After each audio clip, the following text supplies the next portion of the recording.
Such a big room full of British people who care about American politics. That's so nice of you.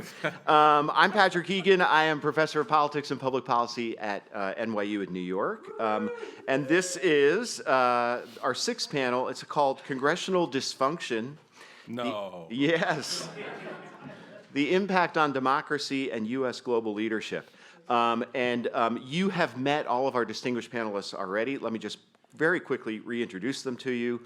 We've got Jonathan Martin, Politics Bureau Chief and Senior Political Columnist at Politico. We have Rob Collins, veteran Republican strategist and working on several campaigns, one of which he's told you about already. We have Karen Finney, a veteran of Democratic campaigns and a political commentator for CNN. And immediately to my right, we have Michael Steele, political analyst at MSNBC, former lieutenant governor of Maryland, and former Republican National Committee chair. And so what I've asked Jonathan to do as our resident political reporter on the panel, I asked him to start by giving us literally an up-to-the-minute update on what's going on in the House of Representatives with a little bit of background, keeping in mind that not everybody here is as attuned to how things work in American politics. So Jonathan, if you could give us a little backgrounder, we'd really appreciate it. Okay, I'll start with a graph. The Google search for Mike Johnson this morning.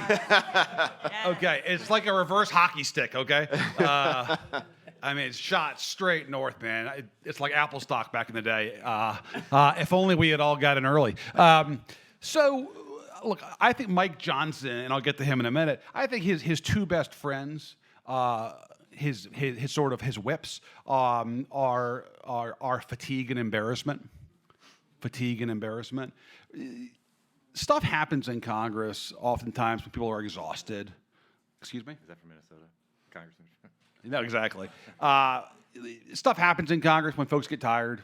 They want to leave for recess. They want to go home. They want to hop on a plane. It's called, they smell the jet fumes is the sort of the cliche in the Capitol. Republicans are tired of this protracted 3-week-long escapade, and they're embarrassed. It's humiliating for them, for the Congress, for the country. I think that augurs the best for Johnson. I think the other thing, too, is he's sort of, at least internally for them, he doesn't have any internal obvious enemies, right? And that's what's torpedoed the other folks who have come and gone, starting with Kevin McCarthy. There's not that kind of animus for Mike Johnson. So who is Mike Johnson? The best way to think about him is this. He's like a merger of the kind of 1990s era cultural conservative wing of the party, evangelical, with the more MAGA era breed of the Republican Party. So he's from North Louisiana, and for the folks in the room who don't know the context here, my wife Betsy is from South Louisiana, thank God. So North Louisiana is more like East Texas or South Arkansas than it is New Orleans. It's heavily Baptist. They don't shine on drinking. I think dancing is now legal there, but for some time that was frowned upon too. It is culturally very far removed from what you think of as Louisiana, and he is somebody who sort of got involved in politics through the church. He was very involved in what was called covenant marriage, which made it harder for folks to get divorced. I don't think Donald Trump was a donor to that movement. No. As I recall it. But he has come to Congress, and sort of like a lot of Republicans, he hasn't really dropped that side of him, but he happily accommodated Trumpism and was one of the biggest architects after the 2020 election in trying to find some intellectual rationale for overturning the results of the election. And that is what is causing so much controversy now is the GOP is poised to elect somebody to the speakership who not only voted to overturn the results of the election, but was one of the real players behind the scenes in November and December of 2020. Can he be stopped? I think he's got a really good shot to get 217 on the floor. Obviously, he can't afford many defections, but I think absent any kind of late-breaking news, I think he's going to get there today. Great. And just for everybody, tell us what's going to happen today, Jonathan. Not predict, but just tell us exactly what's going to happen. So late last night, the Republicans in the House met in a private meeting, and they call it a conference, and they voted to basically nominate Mike Johnson as the speaker designate. And so he is their pick to be speaker. Now, what happens is, as we know from January and watching C-SPAN, this now has to come to the House floor. And there is a public roll call from A to Z on the House floor. And if Mike Johnson gets 217 votes on the House floor, he's the next speaker. Great. Thank you, Jonathan. So I want to talk about both the policy and the political implications of these developments. And I first wanted to think a little bit about policy, and I want to turn to you, Karen. You've worked in the White House, and one thing I wanted to ask you was kind of actually for a nonpartisan take, if you can do it. That's hard for a lot of folks to do here, and that's fine. But a nonpartisan take on how much this dysfunction in the House represents a serious problem for keeping the wheels of governments going. So the country is heavily engaged on the foreign policy front, simultaneously offering substantial support in conflicts in Ukraine and now the Middle East, while keeping an eye on China and its ambitions regarding Taiwan and the South China Sea and beyond. We also have the specter of a potential government shutdown in November unless Congress passes a budget. How much of a concern should all of this be, particularly from the perspective of the guy who's trying to run the country? Yeah, deeply. I'll start there. Not just because of who the speaker may be, but because of what we have seen over the last, since the beginning of the year, about the way the House, at least, has been so dysfunctional, and there has been so much chaos, and whether or not, we will, I don't know enough about the current candidate as to whether or not he is someone who would be willing to cut a deal on the budget, but that's a very real question. Is he someone who can figure out how to bring his conference together and cut some kind of deal? I mean, that's the kind of consideration. I don't know, Jonathan, you probably know where he is. I'm going to guess he's not for Ukraine funding. No, he's not, and this Yeah. is going to be an enormous issue. Yeah.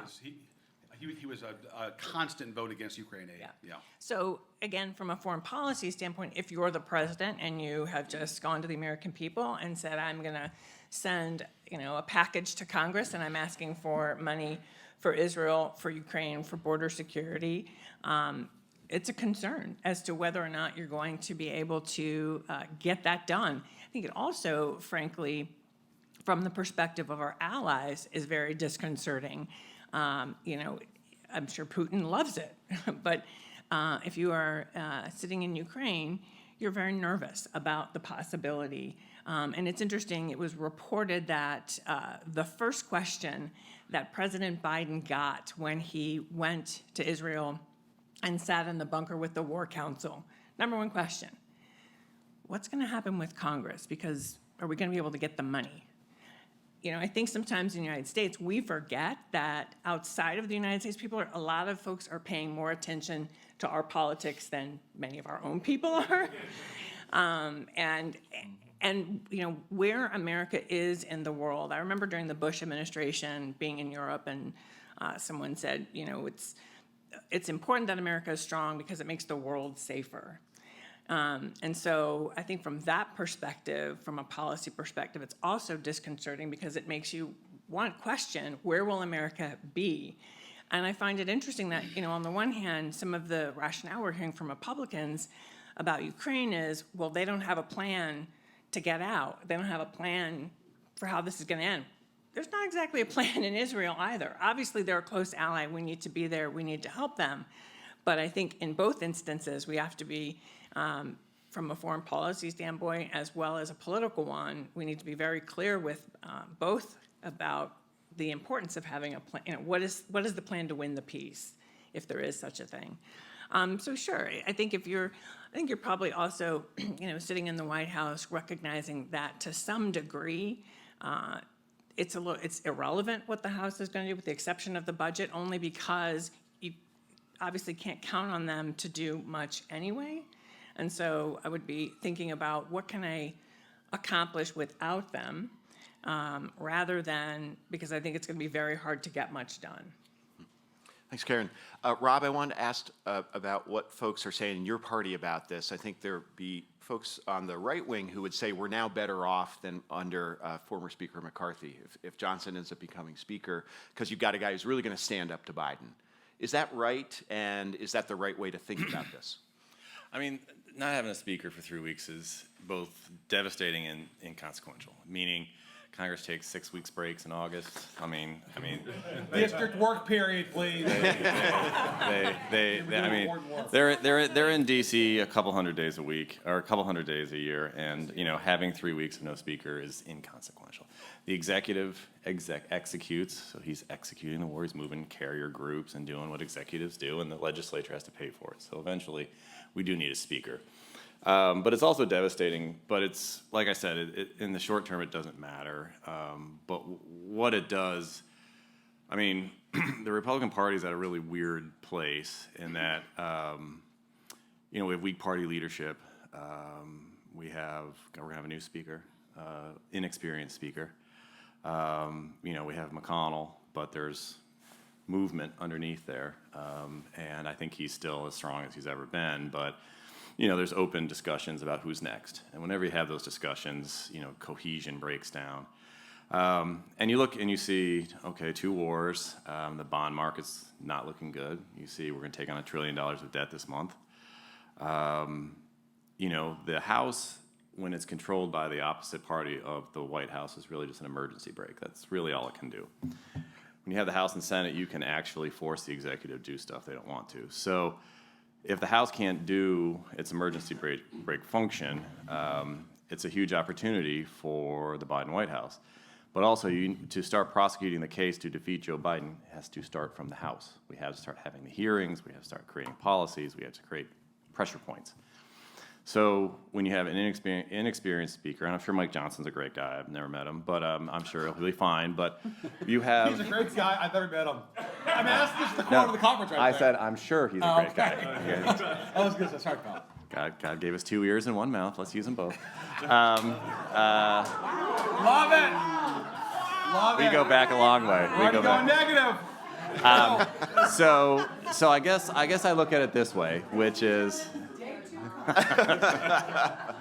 I guess I look at it this way, which is it creates a train wreck because the NRCC is recruiting furiously at this time, and if you're a business person, maybe you want to run for Congress, and you say, well, what can I do when I go there?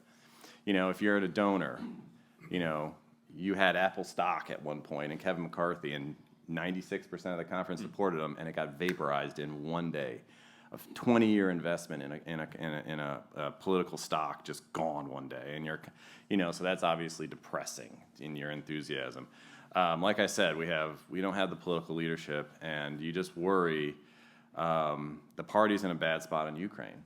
I mean, Biden going. See what's happening, and you all know this, but it's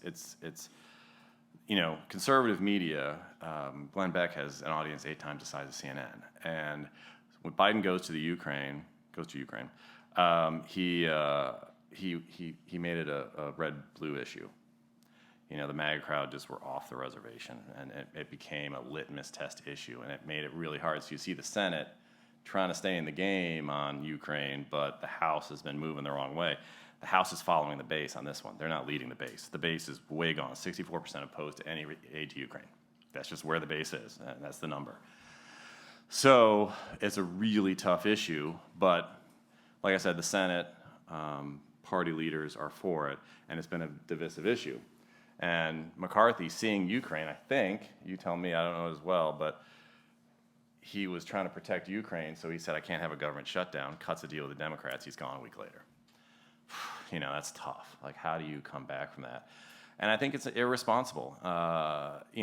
We can point to individual people, but as a caucus, when they ran on a certain platform. They promised voters they were going to go do something. How can you go do something if you can't even organize? And I think it's, I know my job is to be the Republican cheerleader on this panel, but it's disgusting, it's gross, and it's a waste of time. And, I think of all the people like Sarah who, what did you say, travel 100 days a year to advance the Republican Party at the governor's level. I see all the people who work hard, the people who donate $5 because they're trying to make a difference, and they invest in these people to go to DC and be their voice. And they do, they're human beings, so they're not perfect. But the fact that they aren't able to, put the chairs in rows and sit in them, and then come out with a decision. And we've all been around or in these rooms, there's a lot of selfishness, a lot of hubris, and there was a political story years ago that I encourage everyone to read about. Political Magazine had a story about the reforms of the 90s where they got rid of earmarks and they changed campaign finance has absolutely broken. And where it's happening on our side, you're seeing the green shoots happening on the left. And they've been able to tamp it down with rare exception, but the younger members of the House caucus are much more liberal than the Democratic Party, just like our younger members are much more conservative than the Republican Party. But, They're harder Nancy to. Pelosi was a better leader, is that what you're trying to say? Well, I mean, since Hastert, we've had a problem with the speaker sits on a very narrow throne, and we'll see how Hakeem Jeffrey does. But Can I just inject one thing? And I have to give all due credit to Kevin Madden sitting in the back, because I think it's the best analogy, which is that part of the challenge in Congress is, Kevin, how did you say it? It's trying to play strip poker with nudists. Exhibitionist, sorry. I think nudist is a little better. Either way, it's a visual. Right, it's a visual. It's a visual. Either way.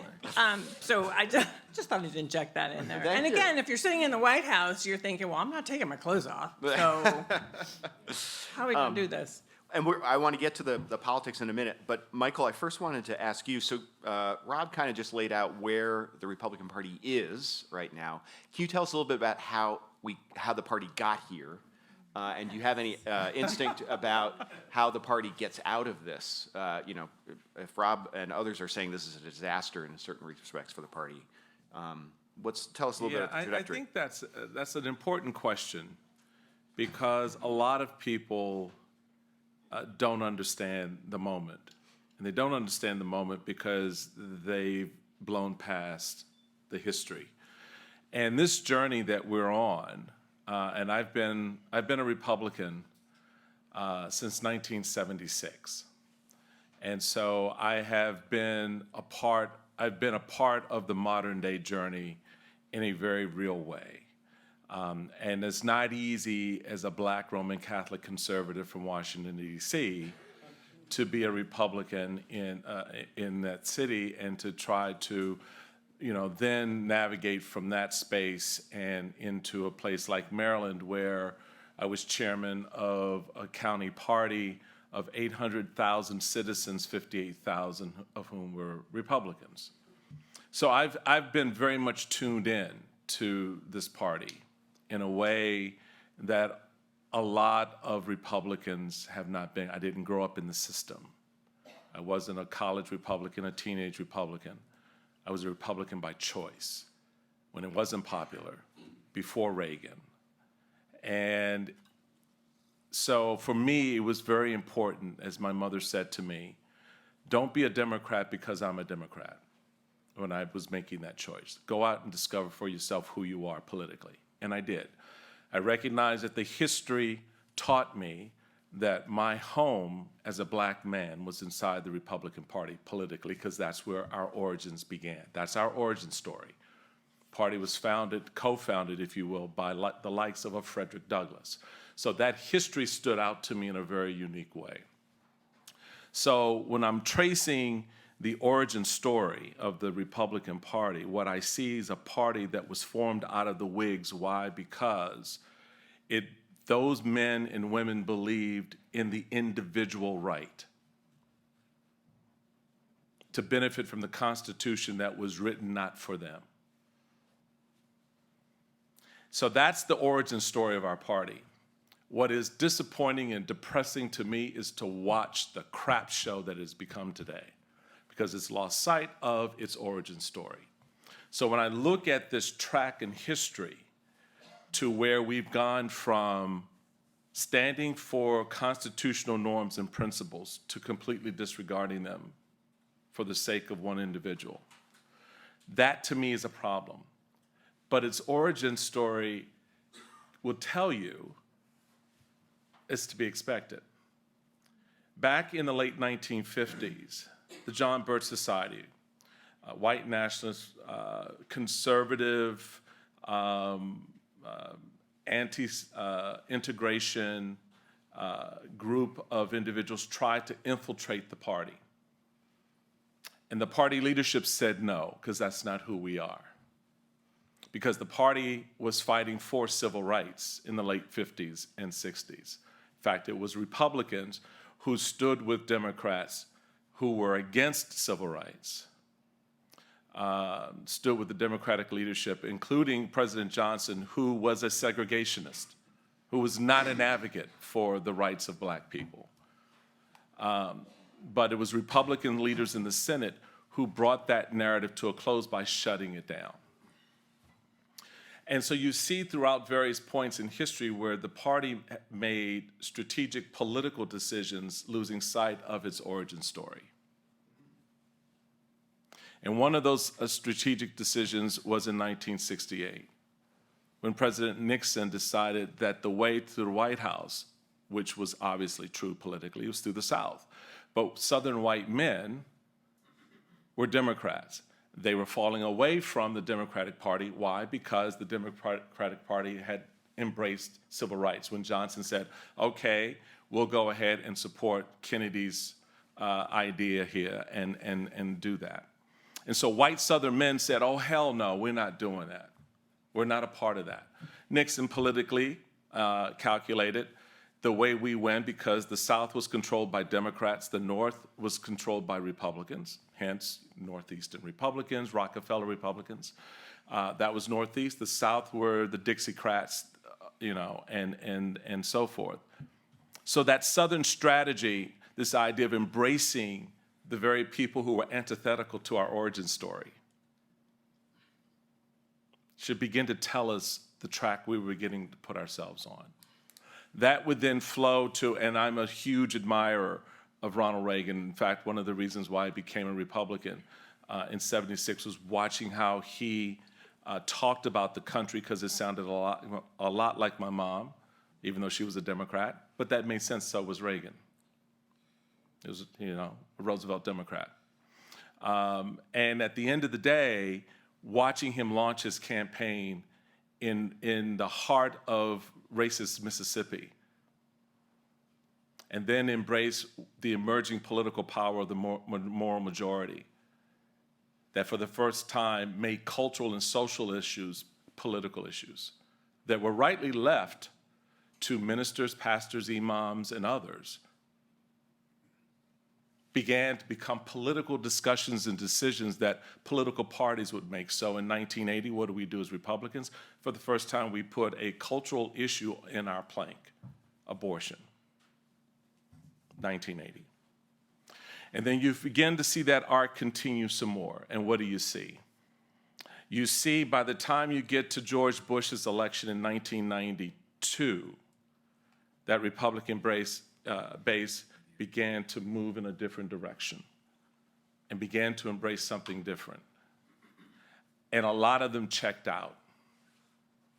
And there they sat for 30 years. And they watched things happen inside the party that began to anger and frustrate them and left them feeling ostracized from their own party. And it's true.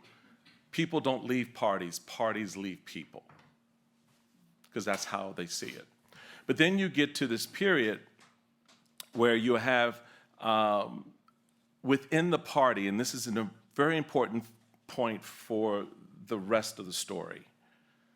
After Reagan, when Reagan leaves in 1989, I remember being in rooms, and probably some of the folks here as well, discussions, who would be the next Reagan?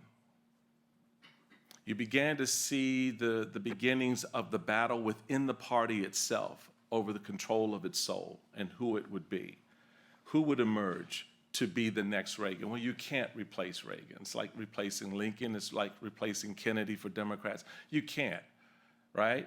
And instead of recognizing how the party itself was changing as well as the country and adapting, there was this continual stress point of who would lead under this new mantle and what would that new mantle be. And so when I became chairman in 2009, a lot of people were thinking, oh, well, you know, this Tea Party thing was brand new. No, it wasn't. No, it wasn't. The Tea Party thing was related back to 1956 with the John Birch Society, 1968 with the Southern Strategy, 1980 with Mississippi, and so forth. So you begin to see, it begins to make, at least to me, make sense why we're here right now. And the fundamental reason is the party lost confidence in itself when it lost focus of its origin story. And it decided to battle things political instead of things principled. And that's why we see right now men and women in Congress can't get their crap together to decide who will lead them, because that battle is still ongoing. It is no different than the battle that took place in 1989, and 1992, in 1996, 2004, 2006. You can mark the moments in history. That battle has been a constant one inside this GOP because we've lost sight of principle, we've lost sight of governing and founding origin stories, and we're focused on the politics. And the consequence, for me at least, are the people. John, it looks like you want to say something. Well, let's go back to 1914 because if we're going back in time. Yeah. There was a guy named Princip who unwittingly began a war in Europe and redrew the map of Europe and the world by assassinating the Archduke Franz Ferdinand. And I think it's important to think about the map of Europe today because I don't think it's too much of an exaggeration to say that Matt Gaetz may have unwittingly redrawn the map of Europe. If Mike Johnson is unwilling to move money for Ukraine, the Ukrainian military ceases to exist. The Ukrainian military is entirely dependent upon U.S. aid. The Europeans help some, but it's not remotely what we put in there. So it's just, we joke about the House chaos, and Lord knows they deserve the mockery, but it does have like real-world consequences if the guy who's going to be speaker wants to keep his post, and so he's scared to bring up any legislation moving money to Ukraine. The Ukrainians run dry next year sometime, and Russia effectively wins that war and can reshape Eastern Europe. I mean, that's a pretty significant outcome of Matt Gaetz having a personal beef with Kevin McCarthy, right? Like where this all flows from. So anyways, you were going back in time, so I thought I'd be shameless and indulge my own historical. That's good. Thank you. And compare Matt Gaetz to Princip. Anyway. No, history's important. History's important. Rob and Karen, I have the same question for both of you. So, you know, both parties have their extreme wings, and arguably you could say that in the last 20 years, one party's been better at controlling that extreme wing in the House than the other. And the Democrats under Nancy Pelosi, you know, they have the squad, they've got the progressive caucus, et cetera, which caused their own problems, but never anything that arose to this level. What's the difference? I mean, I think most of us would say that Nancy Pelosi, whether you like her or you don't, was a master legislator. But are there also just fundamental differences between the two parties of the kind that Michael is talking about? What's going on? Well, if we're going to do a little history, let's go to 2016, because I think we have to talk about Trumpism if we're going to talk about what's happening in the Republican Party and what's happening in the Democratic Party. Because I think many of us see him as an existential threat to democracy. And I know that sounds dramatic, but given what we now know about his efforts to overthrow the election and the tension that I think he has created within the Republican Party, I mean, that's part of how I look at what's happening with Republicans in the House right now, right? You have the folks in the middle, you have the MAGA wing that has been, that was able to get rid of Kevin McCarthy. And I think those tensions, frankly, are significant and create a real contrast for Democrats. Just going back to, and the other thing I will say is I think, Trump and grievance politics, because there was another tension going on in the country in 2016, and personally I think we missed it in the Clinton campaign, which is when we said to people, we're gonna, raise the minimum wage, and we're gonna give you health care, and we're gonna, we thought when people were saying, I'm worried about my child's future, we thought, well, that's the right answer. But Trump said, well, it's those people's fault. It's their fault. It's not your fault. It's their fault. And there was a real, we can call it cultural. I'll use Todd's framing from yesterday. There was a real, fear of cultural change happening in this country. And I think the Democratic Party has had to, because we're quote unquote a big tent party, we have had to figure out how are we, and it's not to say that I can't speak for the Republicans, but sort of figure out how are we gonna, negotiate that. And I think what Pelosi did very wisely was to say, and I agree with Rob's assessment that, the newer members, the younger members are farther to the left than the majority of Democrats. What she did though is months before the vote, she sat down with those young members and understood, basically said, what do you want, right? And she cut her deals with them. She also made it such that one person couldn't just vote. And I love how, Republicans were, bitching about that and, oh, Pelosi. And now everybody's like, yeah, we definitely have to go back to that. Right? She's not stupid, right? But at the same time, the other thing that I think she did wisely, just number one, I think people respected her. I think part of the problem with McCarthy, you guys may disagree, it didn't feel like many of his members actually respected him. And she certainly, money is power, right? I mean, she certainly used that as part of her power, but she also, when some of the younger members would come and complain that their piece of legislation was getting on the floor, she would say, well, go find me the votes. If you have the votes, I will put it on the floor. And particularly for younger, less experienced legislators, it was sort of a, moment, right? Because some of the things they wanted to put on the floor, they knew there were not the votes. And so I think that was part of what she did very well. The other thing, though, that I think is a real testament to her leadership and what we've seen, it's so nice to be not Democrats in disarray for like a minute or two, let me just tell you. But the other thing that I think she did very well was she had a succession plan. And she really understood that at some point, she was not going to be the speaker, that she wanted to make sure there were individuals who would be prepared to be in leadership, and created opportunities to cultivate a pipeline. And so that when she stepped down, now none of us could, right, there was the people, Hakeem and the others in Democratic leadership were prepared for the role. They haven't had a lot of opportunity to show us what they can do because the Republicans have, really taken center stage. And she also worked with Hakeem on fundraising so that there were, in a lot of ways, there was just more of a continuity. And I think that has benefited Democrats. And I go back to the Trump point because, again, there was a very, a moment when, for Democrats, we realized we had to be together and be unified in order to beat Donald Trump. And beating Donald Trump, he helped to, frankly, I think, unify Democrats and even some on the far. When you've got, Bernie Sanders out there sounding more mainstream in so many ways, again, I think he has galvanized for Democrats what we believe is at stake in terms of our values and our democracy. And Rob, what's your take? We're hearing from a number of people that the two parties have, in addition to being different on how they think about politics and issues, that there's something different about sort of their structures right now. That sort of the Republicans' base, as you mentioned, Rob, but perhaps also their legislators are more unruly, a herd of cats that you have to bring together. Does that sound right to you?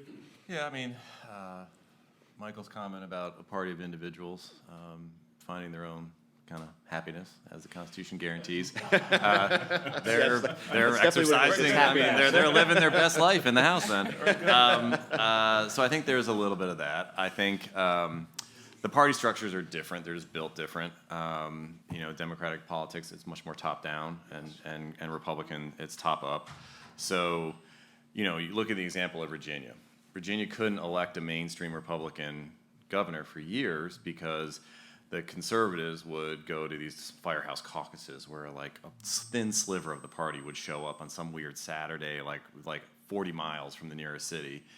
And we always had these fringe candidates. The Democrats would win the governor's race. Democrats had that problem. One election, they changed the law, and they just got rid of that problem. And you know, and it's just a different style of how we operate. Is that, you know, our unit chairs, our congressional chairs are they matter, and they can really mess you up. Ask Bob Goodlatte. I mean, you can really get in trouble if you're not careful. So the structures are different. Also. You know, this room will groan, but since most media is liberal, the conservative media has a tendency to find the 8 patriots who took out Kevin McCarthy and say, these are the freedom fighters.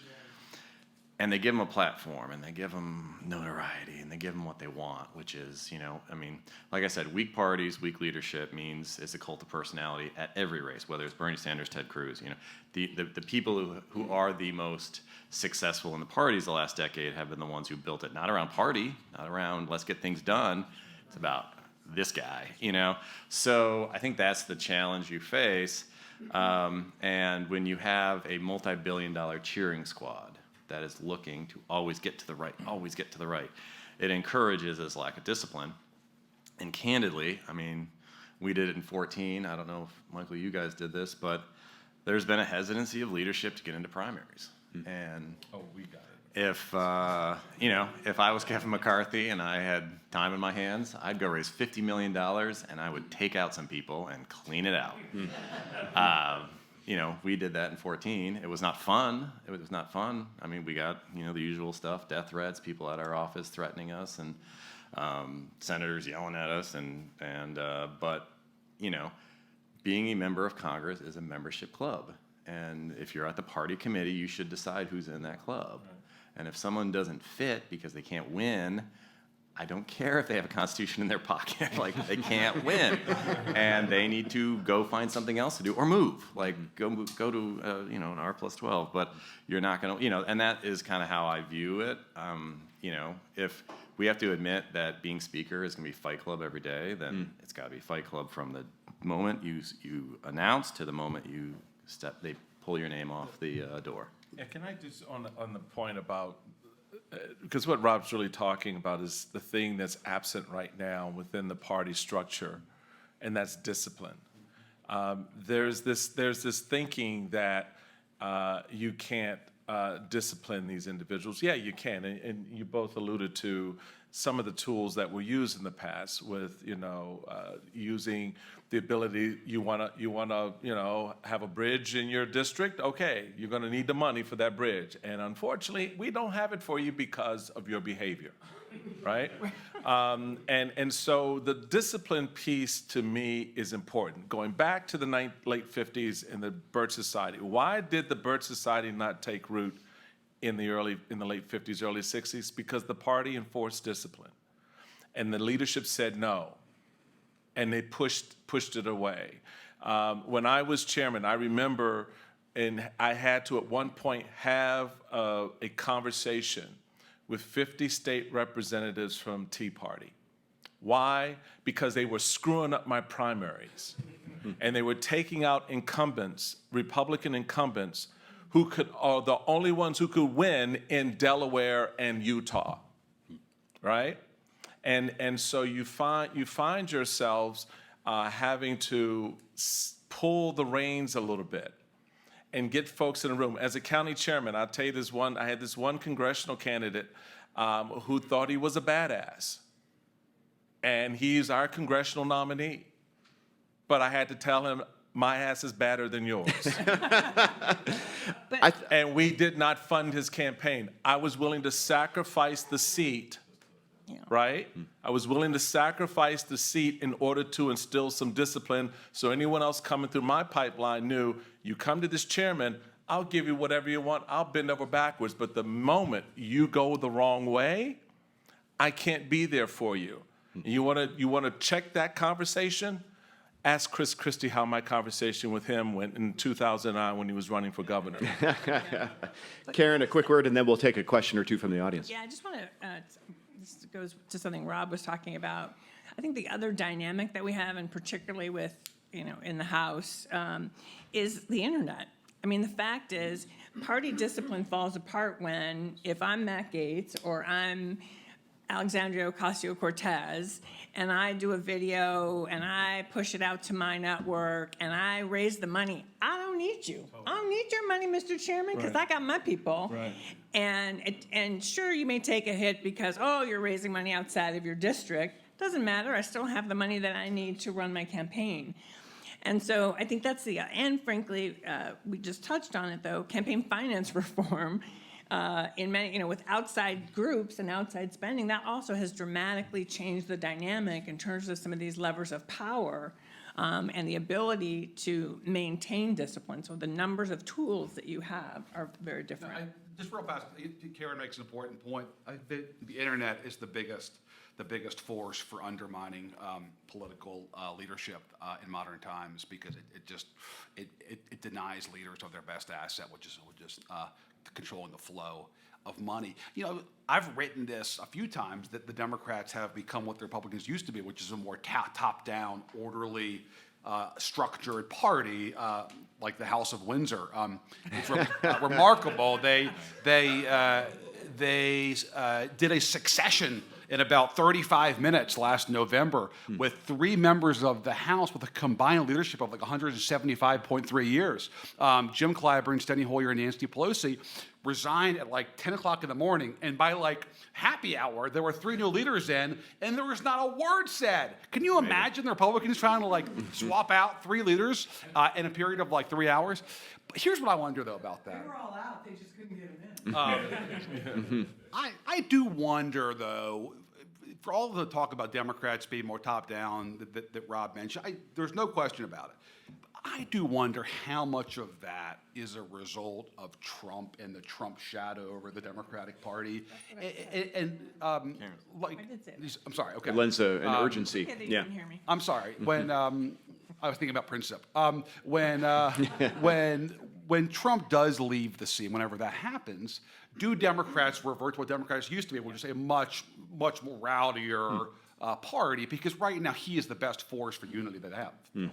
Let's take at least one question from the audience. Be Kiki, and I think we're going to bring a mic to you. Well, the folks at home. My I favorite part. have a question for Rob. Okay, go. It's friendly fire. It's okay. Relax your arms.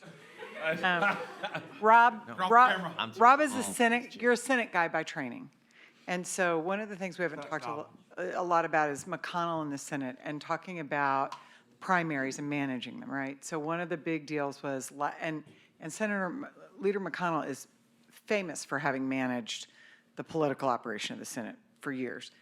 Last cycle, not so much. And the primaries gave him a roster of general election candidates that did not give him the outcome he wanted.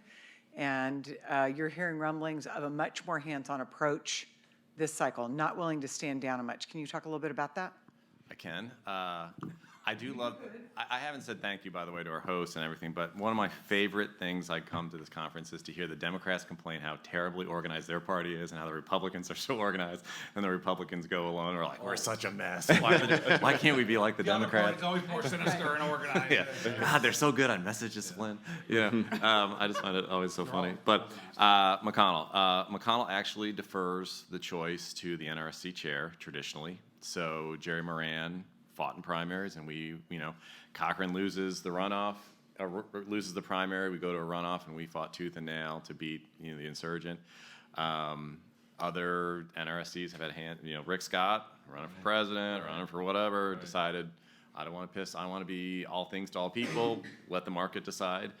So traditionally, McConnell has not played in primaries. He did one primary in Missouri last year that he kind of was dragged into by the donors, but. While he does keep a very tight rein on many things, and he has probably been the most effective leader in the last 100 years, if ever. I mean, we'll let history decide that. I mean, that one issue he's always deferred to the NRC chair on. Thanks. This year feels more. It's Steve Daines, and he is not afraid to get into primaries. Got time for one more question. Doug, yeah. In the back. No student questions, really? Hey, so this question is maybe for everyone, but Steele and Rob, feel free to take the first crack at it. Are you a little concerned that they're about to vote for the Speaker of the House on someone who's been just totally unvetted? And the thing that I'm bringing up is like Scalise, Jordan, McCarthy, all those guys were pretty well known. McCarthy had been in the spotlight for years. Scalise was the whip or the majority leader. Jordan was out front there. Even Emmer was the NRCC chairman. So in this guy, we just had a briefing from JMART on like sort of just the basics on him. I would just be a little concerned if you're one of those 18 members of 18 House members in a Biden district. Like, wouldn't you just say, hey, let's pause a bit here. Let's find out if there's anything in this guy's closet that we need to be worried about? What Doug is actually saying, he's being very polite though, is the last time there was an accidental speaker, it was a fellow named Denny Hastert. And there was quite literally some stuff in his closet. Yeah, Well, and Livingston, right? I think that's Yeah, what but- he's saying. He was a speaker That was a designate. little tamer than Anyway, little boy. so that's but my yeah, question. yeah. Can I offer just a quick political take, and then I'll let you guys explain why I'm wrong or what have you. And let's see if he survives the afternoon. I mean, they're just voting, Doug. I mean, you're being very optimistic, my friend. I think it is, it's easy to sit here and say, oh, it's really inconsequential as a speaker. Third in line for the presidency. Yeah. If this is the person who becomes our speaker, we literally will have someone who was part of trying to subvert an election. Someone who does not literally believe in our Constitution and our democracy. I think it is a very dangerous signal to send to the world and to our country. However, I think for Democrats, it is a political opportunity that the ads make themselves. And Doug, you were at the D trip. That is a huge point of contrast. In addition to the chaos and the inability to get anything done, the idea that Republicans chose someone who not only didn't believe in the 2020 election, but also was actively part of overturning it. Rob, I'm going to give you the last word on this, and then we're going to wrap up. Yeah. I did want to comment, Cynthia, keep believing. Things are bad. We've had worse, and we're in England, so I'll attach a quote that is not actually attributed to Churchill. It's attributed to Churchill. It's Elton John. Spoiler. Which is, given exhausting all options, America will choose to do the right thing. There you go. So I do, listen, I mean, think of the long road this country's been on. I just feel like, we focus on, and this is our job, to focus on the negative, to focus on the division, to put two groups of folks who fundamentally, as Sarah said, try to solve America's problems, but from completely different points of view and how we got there. I love your story, Michael, because I had two parents who were college professors, and all of a sudden their fifth child becomes this like hardcore right-winger at 13 years old, and they're like, "What is play baseball?" I guess I would say this: I'm more nervous that we don't have strong leadership if something worse happens. That's what has me more anxious than, does the Washington Post think he doesn't, fit their version of what a Republican should be? I don't care. I care less about that. What I care about is there are a lot of storm clouds hovering around this country, economically, domestically, internationally. And at some points, we're going to have to fight this president. At some points, we're going to have to work with this president. And I would also caution, and I would remind everyone in this room, the White House has an obligation in this speaker fight to get something done. And if they really want Ukraine funding, they can get it. Yeah. What do they want to give? And, it's always dumped on the Republicans to come and give. And I hope this White House is willing to give. Just real fast, how does that happen? Because this is perhaps the biggest issue in Europe right now. how does the Ukraine money get through? Yeah, what does the White House have to give it up? You got the Yeah. Senate and you got the White House saying, we're for this. Do you tie So, to Israel and Taiwan? maybe. I mean, you got to cut that deal, but it's got to be, you know, I mean, that's the point is, if the White House is going to lay back and say, well, you know, clean up your own house, doesn't help their reelect, doesn't help the country. Right, to cut the deal. Right, but if the new speaker says, I can't give on Ukraine, well, you got to give him something. He can go back to the troops and say, hey, we got to give him a little money on Ukraine because we got And this. that's likely going to be a domestic issue. So you're going to watch, just so the students in the room can get a flavor for this, you're going to watch two very important but competing interests collide. One is domestic, which covers what the Republicans want for a domestic agenda, meaning they want budget cuts, they want spending cuts, they want to eliminate certain domestic programs. And what the administration wants on Ukraine will be the funding, all of it, to support. Now, they're going to try to tie it to Israel. They're going to try to tie it to some other things. But at the end of the day, to Rob's point, and it's something that cannot sleep on, what is the administration prepared to give this new speaker? Because that's how this administration is going to ultimately empower this new speaker with his base, so that you don't have another Kevin McCarthy a week later, because he gave up something that the base didn't want him to give. And therefore, a week later, we're in this boat again. So I think to your point, I think the onus is a little bit more this time on the administration to add a little sauce to the mix in order to get not just Ukraine and let me finish. We actually, we need to wrap up, unfortunately. I hate to put that end to this conversation. Thanks very much. We're back in 10 or 15 minutes. Come on back. Okay.